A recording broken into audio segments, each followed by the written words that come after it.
Good morning मेरे बच्चों, नमस्ते।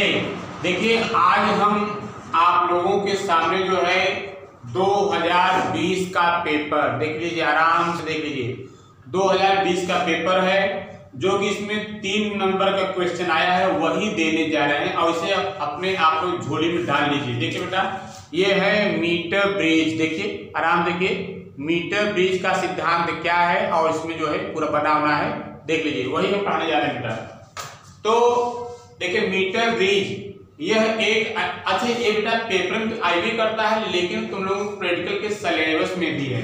जब आप लोग कॉलेज में प्रैक्टिकल होगा ना, ये यंत्र जो है भौतिक विज्ञान प्रयोगशाला में रखा है, इसलिए आप इसको दोनों तरीकों से किए, माने थ्योरी के हिसाब से भी और प्रैक्टिकल के हिसाब से भी। तो मीटर ब्रिज या मीटर सेतु एक ऐसी युक्ति है जिसकी सहायता से किसी अज्ञात तार का प्रतिरोध हम निकाल सकते हैं। एग्जामिनर साहब ऐसे अपने जेब में से निकालेंगे, बेटा इसका प्रतिरोध निकाल दो तो तुमको फटाक से इसकी सहायता से बेटा यंत्र रहेगा लैब में, जाकर अपना सेट करेंगे, फिर निकाल कर दे देंगे। माने यह एक ऐसी डिवाइस है, यह एक ऐसी युक्ति है जिसकी सहायता से किसी दिए गए अज्ञात तार का प्रतिरोध निकाल सकते हैं। सिद्धांत कुछ नहीं है, सिद्धांत क्या है? देखो, यह व्हीटस्टोन ब्रिज के सिद्धांत पर कार्य करता है। अरे व्हीटस्टोन ब्रिज सिद्धांत नहीं पता है बेटा? ये 4 प्रतिरोध पी वाले अगर आयताकार चतुर्भुज होते हैं तो क्या होता है? P upon Q equal to R upon S। यह व्हीटस्टोन ब्रिज के सिद्धांत पर कार्य करता है। अगर डिटेल लिखना हो बेटा तो व्हीटस्टोन ब्रिज जो लिखवाए हैं उसी को अपना पढ़ कर देखो बेटा, बस वही इसका सिद्धांत है। माने यह व्हीटस्टोन ब्रिज के सिद्धांत पर कार्य करता है। रचना देखते हैं बेटा। इसमें एक लकड़ी का तख्ता होता है, ध्यान सुनिए, इसमें एक लकड़ी का तख्ता होता है जिस पर 100 सेंटीमीटर लंबा मीटर पैमाना लगा होता है। अरे भाई 100 सेंटीमीटर माने 1 मीटर, जिस पर 1 मीटर लंबा मीटर पैमाना लगा होता है। देखिए यहाँ पर हमने हरा हरा कलर दिखाया है, मीटर पैमाना है, ये देखो हरा हरा कलर है ना। और इसमें 1 मीटर लंबा मैग्नीन का तार होता है। इसमें 1 मीटर लंबा मैग्नीन का तार होता है। मैग्नीन तार माने मिश्र धातु है, बहुत अच्छा सुचालक होता है ना। तो ये बना होता है बेटा तांबा का, और उसके बाद में वो होता है तांबा होता है लगभग 84%, तांबा 84% होता है। और जो मैग्नीज होता है लगभग बेटा 12% होता है। और निकेल क्या होता है? ये जीके जिसके लिए इंपॉर्टेंट है तुम्हारे लिए। और निकेल जो होता है बेटा 4। ये है मैग्नीन तार। तो इसमें 1 मीटर लंबा मैग्नीन का तार होता है। देखिए हमने लाल कलर से बनाया है, ये लाल कलर का है मैग्नीन तार, जिसे बिंदु A और बिंदु C, जिसे मीटर पैमाने के समांतर, माने जैसे जैसे मीटर पैमाना है इसी के समांतर, जिसे मीटर पैमाने के समांतर बिंदु A और बिंदु C के बीच क्या करते हैं? कस देते हैं। अब देखिए क्या है, इसमें यल आकार की तांबे की 2 पत्ती होती है। देखिए यल आकार ये भी है। अरे भाई यल ऐसे होता है, लेकिन हम यहाँ पर ऐसे लगा दिए, और क्या? इसमें यल आकार की तांबे की 2 पत्ती होती है और एक आई आकार की क्षैतिज पत्ती होती है। यल आकार और आई आकार की क्षैतिज पत्ती होती है। दोनों पत्तियों के किनारे किनारे क्या होता है? पेच की सहायता से कस देते हैं। अब यहां पर इन पत्ती की सहायता से 2 गैप बनाते हैं। ये बायां गैप है और ये दायां गैप है। बाएं गैप में ज्ञात प्रतिरोध P होता है और दाएं प्रतिरोध में अज्ञात प्रतिरोध जो साहब देंगे वो प्रतिरोध Q लगा देंगे, लाकर हम कर देते हैं। और इसके बिंदु B को धारमापी G से जोड़ करके जौकी J से जोड़ देते हैं। जौकी माने प्लग होता है। जौकी J को तार AB के किसी बिंदु पर स्पर्श करा सकते हैं। माने जो तार AC है बेटा, यहां से लेकर यहां, हम चाहेंगे इसको यहां टच कराएं, यहां टच कराएं, यहां ऐसे स्थान पर टच कराएंगे कि जिसमें कि सेल से धारा प्रवाहित करने पर भी धारामापी विक्षेप न। हम उस बिंदु को ढूंढेंगे, यहां टच कराएंगे, यहां टच कराएंगे। जब धारामापी विक्षेप नहीं होगा तो हम समझ जाएंगे ब्रिज क्या है? संतुलित है। अब वही रीडिंग हम नोट कर लेंगे बेटा, वही रीडिंग हमारा प्रैक्टिकल हो जाएगा और उसी से हमारा डेरिवेशन हो जाएगा। तो एक बार रचना पूरा समझ लीजिए कि इसमें एक लकड़ी का तख्ता होता है जिस पर 100 सेंटीमीटर लंबा या 1 मीटर लंबा मीटर पैमाना लगा होता है। इसी पैमाने के समांतर जो होता है 1 मीटर लंबा मैग्नेटिक तार AC होता है और इसमें एल आकार की तांबे की 2 पत्ती होती है और एक आई आकार की 36 पत्ती होती है। इसमें 2 गैप होता है, बायां गैप और दायां गैप। बाएं गैप में ज्ञात प्रतिरोध लगाते हैं और दाएं गैप में बेटा अज्ञात प्रतिरोध लगाते हैं। बिंदु बी को धारावापी जी से जोड़ करके और जो है जौकी जे से जोड़ देते हैं, जौकी जे से जोड़ देते हैं और जौकी जे को तार AC के किसी बिंदु पर स्पर्श कराया जा सकता है। अच्छा देखो बेटा, ये जो ब्रिज बनाए हैं उसी से इसका रूप मिल रहा है। जैसे देखो बेटा, यहाँ देखो, यहाँ A और B के बीच बिंदु प्रतिरोध P है, तो यहाँ भी जो है A और B के बीच, यहाँ देखो A और B के बीच P प्रतिरोध है और B और C के बीच देखो Q है, तो यहाँ B और C के बीच क्या है, Q है। देखो बिल्कुल उसी रूप मिल रहा है। उसके बाद B और D के बीच धारावापी G है, तो B और D के बीच क्या है, धारावापी G है। अब जो तार हमने लगाया है वहां कोई प्रतिरोध नहीं है। जो इस भाई कोई तार होता है उसका भी प्रतिरोध होता है ना। माना कि बिंदु D पर हमने टच कराया, तो बिंदु D पर यहां अगर हमने टच कराया तो यहां पर इसका जो बिंदु A से लेकर के D का प्रतिरोध R हो जाएगा और बिंदु जो है D से लेकर के C तक, बिंदु D से लेकर C तक, अरे भाई यहाँ देखो, यहाँ A से लेकर D तक यह इसका जो तार है इसका प्रतिरोध R होगा और बिंदु D से लेकर के बिंदु C तक इसका प्रतिरोध क्या हो जाएगा, S। तो देखिए वही रूप मिल गया। अब देखो बिंदु A को और बिंदु C को, बिंदु A को और बिंदु C को हमने सेल E लगा करके कुंजी के लगाया और इसमें भी क्या है, सेल E है और क्या बेटा, कुंजी के है। यह इसकी रचना है। आइए लिखा जाए, आइए फिर कॉपी में लिख लिया जाए इसको। यह एक ऐसी युक्ति है जिसकी सहायता से किसी अज्ञात तार का प्रतिरोध निकाला जा सकता है। ठीक, सिद्धांत क्या है, यह व्हीटस्टोन ब्रिज के सिद्धांत पर कार्य करता है। अर्थात बेटा P/Q = R/S। तो फिगर भी बना लीजिएगा, ठीक है रहेगा। अब बेटा रचना के लिए फिगर बनेगा और सिद्धांत में फिगर बनाएंगे, सिद्धांत में फिगर रहेगा, रचना में फिगर बनेगा। आइए रचना लिखते हैं। नंबर 1, इसमें लकड़ी का एक आधार होता है जिस पर मीटर पैमाना लगा होता है, जिस पर मीटर पैमाना लगा होता है। नंबर 1। अब नंबर 2,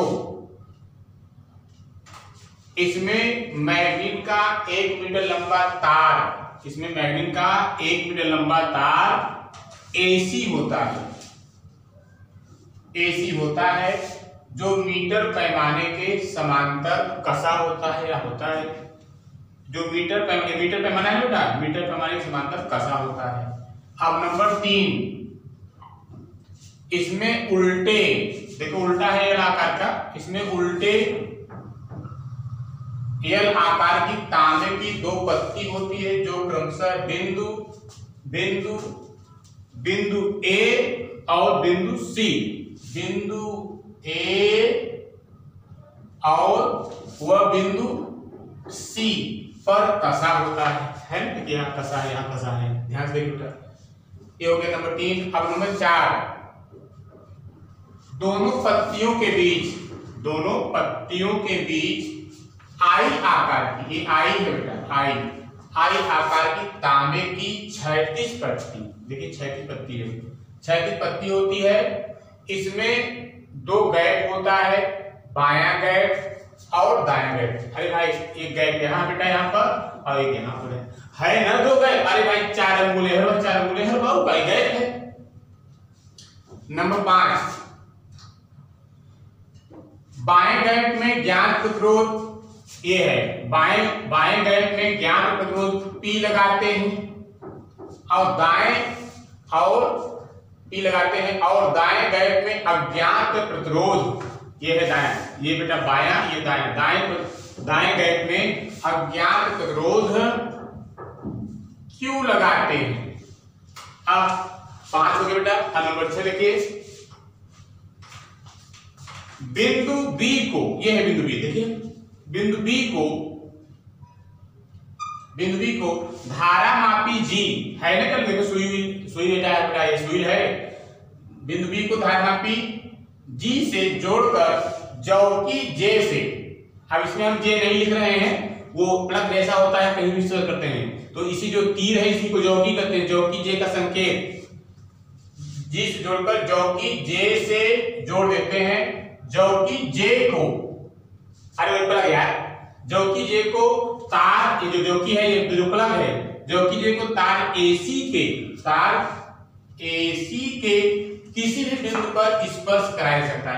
अरे भाई हमारा मन होगा यहाँ टच कराएंगे, यहाँ टच कराएंगे, यहाँ टच कराएंगे, यहाँ जहां हमारा इच्छा, ऐसे स्थान टच कराएंगे जहां पर विक्षेप क्या हो जाए, शून्य हो जाए।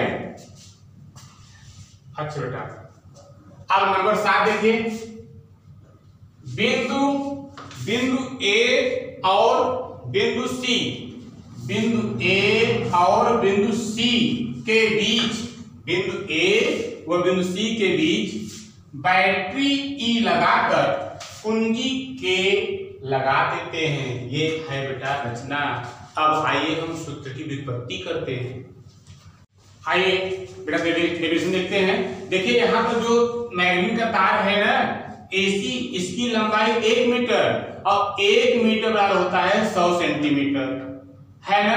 अब हम क्या करते हैं, जौकी जे की सहायता से शून्य विक्षेप इसे ढूंढते हैं। अब यहाँ टच कराएंगे, यहाँ टच कराएंगे, मीटर का मतलब लगा है ना, तो मान लीजिए हमने बिंदु डी पर टच कराया तो इसमें धारा मापी विक्षेप शून्य हो गया, और ए से लेकर डी तक की लंबाई जो है बेटा एल है, ए से लेकर डी तक लंबाई एल है, तो बेटा डी से लेकर के सी तक की लंबाई जो हो जाएगा वो हो जाएगा पूरा 100 में से हम एल हटा देंगे तो वो हो जाएगा आपका 100 माइनस एल। अच्छा आर से गुणा कर किए हैं, अरे भाई यदि तार के एक सेंटीमीटर तार का प्रतिरोध आर होगा तो एल का क्या हो जाएगा, आर हो जाएगा, और देखो 100 माइनस एल का हो जाएगा बेटा आर से भी गुणा हो जाएगा। तो ये यहाँ पर आर का मान माने तार एडी का प्रतिरोध आर का मान एलआर हो जाएगा, और जो तार डीसी है माने यहाँ से लेकर डी से लेकर सी तक माने 100 माइनस तार डीसी के प्रतिरोध मान 100 माइनस एलआर होगा, अर्थात जो एस का मान है ना। आइए देखते हैं मानचित्र में ए से एल सेंटीमीटर दूरी पर बिंदु डी पर शून्य विक्षेप प्राप्त होता है ना। इसलिए एडी एल सेंटीमीटर, भाई यहां से यहां एल सेंटीमीटर, और डीसी बराबर कितना है बेटा, डीसी यहां से लेकर यहां तक 100 माइनस एल सेंटीमीटर। यदि 1 सेंटीमीटर तार का छोटा स्मॉल आर, तब तो एल सेंटीमीटर तार का प्रतिरोध, अरे कुछ है ये नहीं है, बस तुरंत हो जाएगा, प्रतिरोध इज इक्वल टू हो जाएगा एल आर ओम। अरे वही गुणा कर दिया हो क्या, एल आर ओम, अरे भाई एक का इतना इसलिए एल से गुणा हो गया। आप देखो अतः कितने का बेटा इसका हो गया, अब अतः 100 माइनस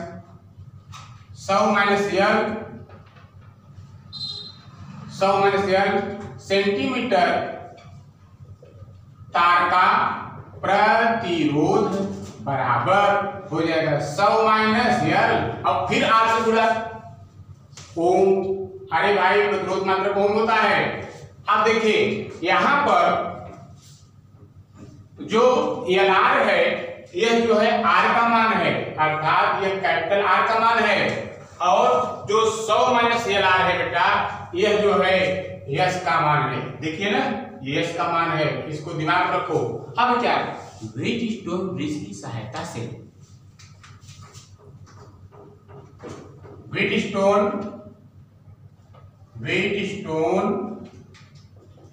ब्रिज के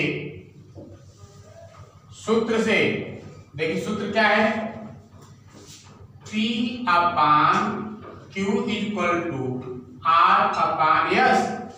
अब देखो P क्या है, ज्ञात प्रतिरोध है, और Q क्या है, अज्ञात प्रतिरोध है, तब क्या दिक्कत है, तीनों गुणा, चूंकि हमको अज्ञात निकालना है, अज्ञात में Q का मान निकालना है, इसको लिख सकते हैं क्या पहले मान रखो बेटा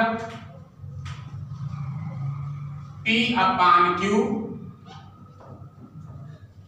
P upon Q equal to R का मान LR। अरे भाई R का मान LR माने AD का प्रतिरोध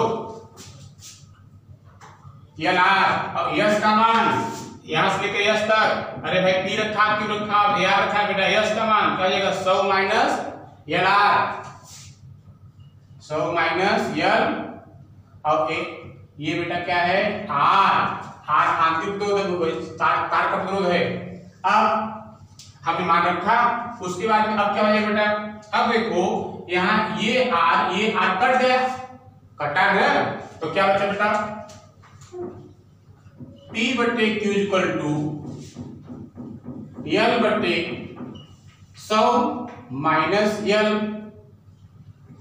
अब देखिए अब हमको चूंकि अज्ञात को Q का मान निकालना है तो हो जाएगा, तीन गुणा कर लीजिए बेटा, Q बराबर हो जाएगा P और फिर उसके बाद हो जाएगा कोष्टक में 100 माइनस L, अरे तीन गुणा किए और L कहाँ हो जाएगा नीचे हो जाएगा। तो क्रिया विधि आई लिखाते पहले समझिए, अगर हमको प्रैक्टिकल करना हो बेटा तो किसी भी तरह से हम शून्य विच्छेद निकालेंगे या का मान रखेंगे। अगर हमको देखिए ज्ञात प्रतिरोध P ज्ञात हो, P ज्ञात हो और हमको बस शून्य विच्छेद यह ज्ञात हो जाए तो हम Q की गणना कर सकते हैं, अर्थात जो जानवर साहब देंगे उसका मान हम बता सकते हैं। आइए क्रिया विधि पढ़ते हैं। चलिए पहले सूत्र में जहां लिया जाए, जहां Q बराबर है सूत्र देखिए Q equal to P 100 minus L बटे L। अभी जो सिद्ध किया बेटा तो Q क्या है अज्ञात प्रतिरोध जो यहाँ लगा है दाएं गैप में ओम, और P क्या है ज्ञात प्रतिरोध ओम, और L क्या है शून्य विक्षेप की स्थिति माने जहां पर ज्योति जी शून्य विक्षेप बताया बेटा।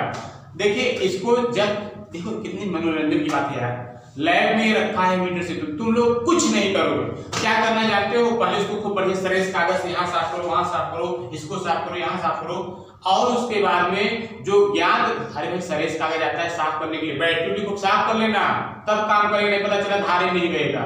तो अब क्या करेंगे, जो ज्ञात प्रतिरोध है उसे बाएं गैप में लगा देंगे, और जो एग्जामिनर साहब देंगे प्रैक्टिकल करने के लिए इतना बड़ा प्रतिरोध रहता है उसे हम दाहिने गैप में लगा देंगे। अब क्या करना है, बस तार इसको जो प्लग रहेगा चौकी रहेगा उसको खूब बढ़िया साफ करके यहाँ टच करेंगे, यहाँ टच करेंगे, यहाँ टच बैटरी लगा करके ऐसे नहीं, यहाँ टच करेंगे, और जितने पर मान लीजिए जितने पर वो शून्य हो जाए उसे रोक दो, जितने पर धारा मापी विक्षेप न उसे रोक दे बेटा, उसे शून्य विक्षेप की स्थिति कहते हैं। प्रैक्टिकल है। आइए क्रिया विधि तुम लोग फेर में पढ़ते हैं। पहले ज्ञात प्रतिरोध P को बाईं गैप में और अज्ञात प्रतिरोध Q को दाईं गैप में लगा देते हैं, ठीक।